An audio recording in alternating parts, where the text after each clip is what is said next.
Magandang umaga, Pilipinas. Narito ang latest sa lagay ng ating panahon.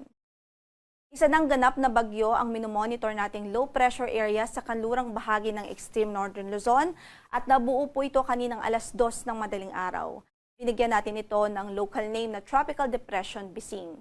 At huling nakita ang kanyang sentro sa layong 200 kilometers kanluran, hilagang kanluran ng Calayan, Cagayan. Taglay nito ang lakas ng hangin umaabot sa 45 kilometers per hour near the center at pagbugso pong umaabot sa 55 kilometers per hour. Kumikilos ito patimog kanluran sa bilis na 20 kilometers per hour. Tropical Depression Bising ay direktang nakakaapekto po ngayon sa malaking bahagi ng Northern Luzon, lalong-lalo na nga dito sa northwestern portion ng Ilocos Norte at western portion ng Babuyan Islands kung saan inaasahan natin sa araw na ito ay maulap ang papawurin, maulan ang magiging panahon at may tsansa ng pagbugso-bugsong hangin dahil nga po sa bagyong Bising. Sa mga karatig lugar dito sa natitirang bahagi pa ng Ilocos Norte, sa Apayao, mainland Cagayan, maging sa Batanes Province, inaasahan din natin ang maulang panahon dahil sa epekto mismo ni Tropical Depression Bising. Maliban dito sa bagyo ay meron pa po tayong southwest monsoon o habagat na nakakaapekto pa sa natitirang bahagi ng ating bansa. Kung kaya't sa natitirang bahagi ng Luzon, inaasahan pa rin natin ang maulang panahon sa araw na ito, gayon din sa halos buong Visayas, epekto naman po ito ng habagat. Sa latest track po na ipinalabas po natin, ukol nga kay Tropical Depression Bising. In the next 12 hours, nakikita po natin na generally ay pakanluran ang kanyang pagkilos at posibleng lumabas din po ito ng ating area of responsibility ngayong araw. Pagkatapos ay bahagya po ito magre-recurve o liliko, pahilagang silangan ulit. So posible po ang re-entry o muling pagbalik po nito o muling pagpasok sa loob ng ating area of responsibility sa western section ng ating area of responsibility. At beyond the 24-hour forecast period, mataas po ang uncertainty sa ngayon. So may chance po na yung track niya ay pumunta po sa kanlurang bahagi ng Taiwan o lumapit pa po ito sa extreme northern Luzon, such as sa Batanes, kung kaya't hindi natin inaalis ang tsansa ng pag-raise ng signal o pagtataas ng signal na pwedeng umawat sa signal number 2 sa Batanes Province. Ang nakikita din po natin based sa ating forecast, posible pong pinakamataas niya abutin na category ay Tropical Storm Category.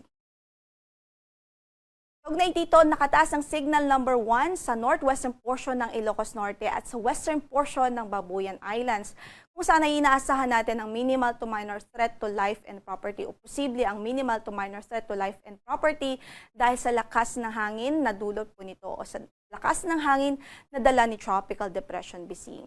Inaasahan natin na slightly stronger din yung mga pagbugso ng hangin dito sa coastal areas at mountainous areas. In effect din ang ating weather advisory sa maraming lugar sa ating bansa dahil kailangan po nating ma-remind na maliban sa malakas na hangin ay mayroon din po tayong mga pag-ulan na inaasahan dulot mismo ng Tropical Depression Bising at ng habagat o southwest monsoon.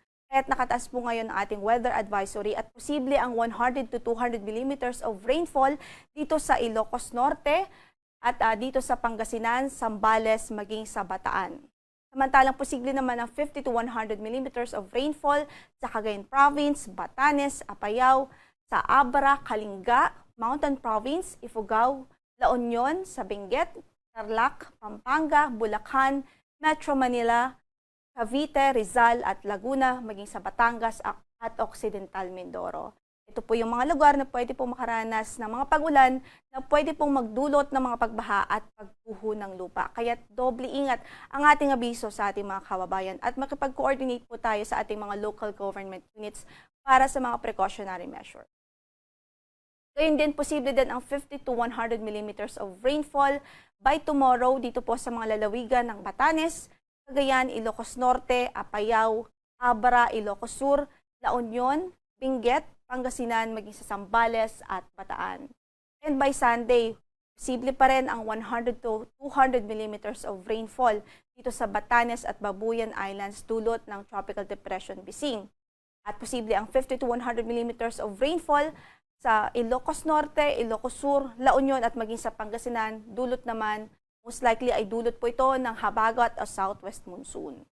Kaya doble ingat pa rin po ang ating abiso sa ating mga kababayan na maging alerto po sa mga posibilidad ng mga pagbaha at pagguho ng lupa dahil sa mga pag-ulan na dulot po ng habagat maging ng bagyong CBC.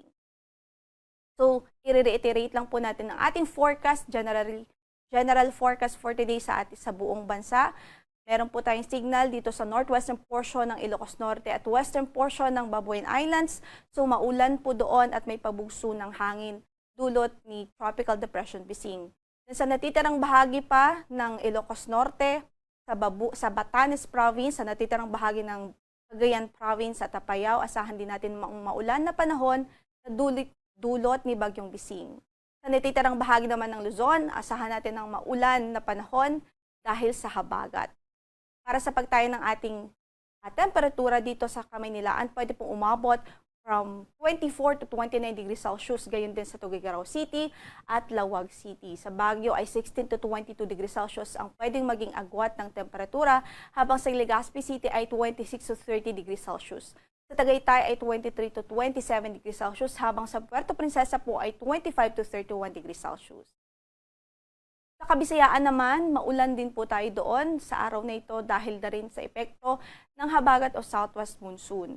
26 to 30 degrees Celsius ang magiging agwat ng temperatura sa Tacloban, 26 to 32 degrees Celsius sa Cebu at 25 to 32 degrees Celsius naman sa Iloilo City.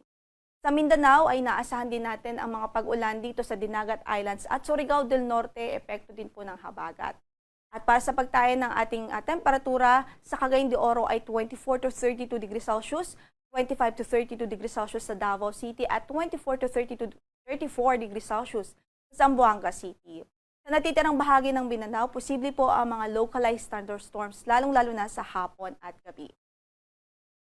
Para naman po sa lagay ng ating karagatan, pwede pong umabot o pwede maging maalon ang ating karagatan dito sa northern at western section ng Luzon dahil nga po sa habagat at meron din po tayong weather disturbance dito sa extreme northern Luzon. Then sa natitirang bahagi pa ng ating kalupaan ay Banayan hanggang sa Katamtaman ang magiging pag-alon ng kondisyon ng karagatan. Ang sunrise natin for today is 5:32 in the morning. Lulubog ang araw mamaya sa ganap na alas 6:30 ng gabi. Ito po si Lori de la Cruz Magalicia. Magandang araw po.